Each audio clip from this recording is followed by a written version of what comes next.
नमस्कार दोस्तों, स्वागत है आपका आज के एपिसोड में। आज हम एक बेहद महत्वपूर्ण विषय पर बात करेंगे जो कि भारत की राजधानी दिल्ली से संबंधित है। तो ये जो आज की हमारी समस्या है वो है ट्रैफिक जाम की समस्या।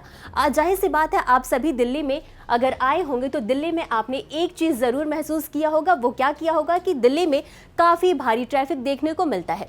वहीं इसी के साथ आपने न्यूज़ में देखा होगा कि सितंबर में दिल्ली और गुड़गांव रोड पर जो है वो 8 घंटे में लोग लगातार जाम में फंसे रहे थे और इसके बाद ये जो समस्या है वो काफ़ी हद तक उजागर हुई है। वहीं राजधानी में यानी कि दिल्ली में लगभग 200 ऐसे क्षेत्र माने जाते हैं जहां पर काफ़ी भारी ट्रैफिक देखने को मिलता है। तो ये जो पूरा ट्रैफिक है, इससे आपका आर्थिक, पर्यावरणीय और सामाजिक चुनौतियां भी देखने को मिलती हैं। हालांकि इन्हें हम आगे विस्तार से चर्चा करें कि ये कौन कौन से चुनौतियां देखने को मिलती हैं। लेकिन सबसे पहले हम नजर डालेंगे एक रिपोर्ट पे। हाल ही में इससे संबंधित एक रिपोर्ट आई है जिसमें कुछ डेटा दिया गया है जिसे हमें जानना बहुत जरूरी है। तो रिपोर्ट का नाम है international council on clean transportation 2025 और इसमें एक रिपोर्ट आती है जिसका शीर्षक है neighbourhood public transit services, Delhi में बस आधारित सार्वजनिक परिवहन आपूर्ति का स्थितिजन्य विश्लेषण। इसमें अध्ययन किया गया और अध्ययन में कौन कौन सी बातें कही गई, एक बार हम इन्हें भी नजर डाल लेते हैं। तो इसमें यह कहा गया कि 60% से अधिक यात्राएं ऐसी हैं जिनमें दूरी लगभग 4 किलोमीटर की है। वहीं उसी के साथ 80% यात्राएं ऐसी हैं जिसमें की दूरी लगभग 6 किलोमीटर के आसपास है। वहीं बस नेटवर्क की बात करें तो 600 से अधिक रूट पर 7800 से अधिक जो है वो बसें चलाई जाती हैं जो कि लंबी दूरी पर केंद्रित है, यानी कि ये जो बसें हैं वो काफ़ी लंबी दूरी तय करती हैं। और इसी के साथ 31% शहरी इलाके ऐसे हैं जहां से 500 मीटर से दूर जो है वो सार्वजनिक बस स्टॉप देखने को मिलते हैं। इसके अलावा ही लगभग 1/3 शहरी क्षेत्र में जो औपचारिक बस सेवा की सुविधा उपलब्ध नहीं है। तो ये रिपोर्ट में बातें कही गई हैं, लेकिन इतना ही नहीं, रिपोर्ट में कुछ और बातें भी कही गई हैं, तो उन पर भी हम एक बार नजर डाल लेते हैं। तो इसमें यह कहा गया है कि 2011 में जो जनसंख्या वो 16.8 मिलियन हो गई है, जो कि 2001 में आपकी 14 मिलियन थी। इसी के साथ 2025 तक जनसंख्या जो है वो 34.2 मिलियन होने का अनुमान लगाया जा रहा है इस रिपोर्ट के मुताबिक। इसके साथ ही इसमें सड़क की लंबाई की भी बात कही गई है। तो 1981 में जो सड़क की लंबाई थी वो आपकी 14,316 किलोमीटर थी, जो कि 2009 में बढ़कर 31,373 किलोमीटर हो गई है। आप देख सकते हैं कि इसमें सीधा सीधा दोगुना वृद्धि देखने को मिली है। वहीं पंजीकृत वाहन की बात करें तो ये 2005-06 में 48 लाख थी, जो कि 2020-21 में आपकी 1.2 करोड़ हो गई है। और यहाँ पे आप देख सकते हैं कि 20 गुना वृद्धि देखने को मिली है। और इसके साथ ही आप देख सकते हैं कि जो आपने डेटा देखा, इसमें पंजीकृत वाहनों की संख्या में आपने देखा कि 20 गुना वृद्धि हुई है, वहीं जनसंख्या में 5 गुना वृद्धि देखने को मिली है। और इसी के साथ जो है वो सड़क की लंबाई जो है वो दोगुनी हो गई है। तो इसके साथ चुनौतियाँ भी बढ़ती हैं। तो अब आगे हम डिस्कस करेंगे कि ये जो ट्रैफिक जाम है उससे बहुआयामी प्रभाव पड़ रहे हैं, यानी कि आर्थिक, सामाजिक स्तर पर काफ़ी चुनौतियाँ देखने को मिल रही हैं। और क्या क्या वो चुनौतियां हैं, एक बार हम उन्हें विस्तार से देख लेते हैं। सबसे पहला हम नजर डालेंगे आर्थिक प्रभाव पर। तो जब हम ट्रैफिक में फंसे रहते हैं तो जितना लंबा टाइम हम फंसे रहते हैं तो हमारी समय की बर्बादी तो होती है, साथ ही साथ उत्पादकता में भी कमी आती है। इसके अलावा ट्रैफिक में काफ़ी देर तक वाहन खड़े रहते हैं तो इससे आपका ईंधन की खपत होती है, और ईंधन की खपत होती है तो जाहिर सी बात है लागत में भी वृद्धि आएगी।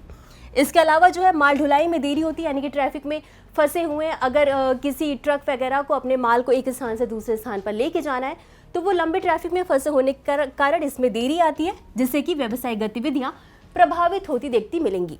और अगला है हमारा पर्यावरणीय प्रभाव, यानी कि जो ट्रैफिक जाम की समस्या होती है उससे जो है वायु प्रदूषण देखने को मिलता है। क्योंकि PM, नाइट्रोजन ऑक्साइड और कार्बन डाइऑक्साइड के उत्सर्जन में वृद्धि होती है, जिसका कि सीधा सीधा असर हमारे वायु पे पड़ता है, वायु प्रदूषित होती है। इसके अलावा ध्वनि प्रदूषण भी देखेंगे। जब वाहन खड़ी रहती है तो उनके जो हॉर्न होते हैं और इंजन के शोर से है जो आवाज़ आती है उससे जो है वो ध्वनि प्रदूषण की समस्या बढ़ती है।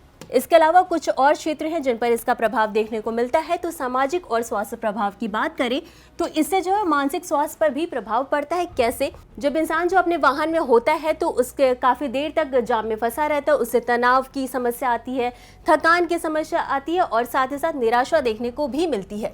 इसके साथ ही शारीरिक स्वास्थ्य की बात करें तो श्वसन और हृदय रोग जैसे देखने को मिल सकते हैं, क्योंकि वायु प्रदूषण से सीधा सीधा असर हमारे हृदय और श्वसन पर पड़ता है। इसके अलावा जीवन की गुणवत्ता भी प्रभावित होती है। आप काफ़ी लंबा टाइम जाम में फंसे हो तो अपने जो आपकी फैमिली टाइम है आप उसमें टाइम नहीं दे पाते हैं।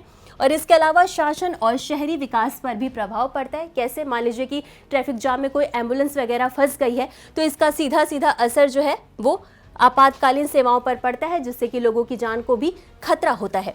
अगला है कि पर्यटन पर नकारात्मक प्रभाव पड़ता है, यानी कि आगंतुकों को हतोत्साहित करता है। मान लीजिए कि ऐसे किसी क्षेत्र में पर्यटक जा रहे हैं पर्यटन करने और वो काफ़ी देर तक ट्रैफिक में फंसे हैं, तो वो अगली बार यही सोचेंगे कि इस रास्ते से तो नहीं आना, इस जगह से तो नहीं जाना।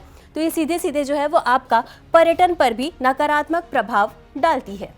अब ऐसे में आगे का रास्ता क्या होना चाहिए, एक बार हम ये समझ लेते तो सबसे पहला तो यही है कि जो कम दूरी वाली सड़कें होती हैं, जो कम दूरी वाले रास्ते होते हैं, वहाँ पर सुरक्षित पैदल पथ बनाए जाने चाहिए और समर्पित जो है वो साइकिल लेन का निर्माण किया जाना चाहिए। और आप सभी को पता है आजकल आर्टिफिशियल इंटेलिजेंस का टाइम है, तो AI आधारित ट्रैफिक लाइट बनानी चाहिए। इसके साथ ही ऐसे कुछ सॉफ्टवेयर बनाने चाहिए जो कि रियल टाइम डेटा अपडेट कर सके कि इस स्थान पर इतना जो है ट्रैफिक है।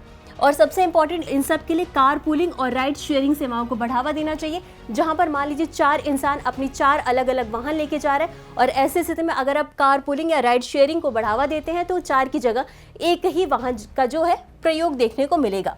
और सबसे इंपॉर्टेंट जन जागरूकता, यानी लोगों को जागरूक करना चाहिए कि वो कैसे इस पर्यावरण को, प्रदूषण को और जो ट्रैफिक जाम है उसकी समस्या को कम करें। तो इतना समझने के बाद अब बारी है हमारे आज के अभ्यास प्रश्न की। तो प्रश्न देख लेते हैं। प्रश्न क्या है? प्रश्न है 2020-21 में दिल्ली में पंजीकृत वाहनों की संख्या लगभग कितनी थी? आपके ऑप्शन है A 48 lakh, B 1.2 crore, C 2.7 crore और D 50 लाख। तो इस प्रश्न का उत्तर हमेशा की तरह आपको कॉमेंट बॉक्स में देना है। तो आज के लिए बस इतना ही। मिलते हैं अगले एपिसोड में किसी नए टॉपिक के साथ। तब तक के लिए धन्यवाद।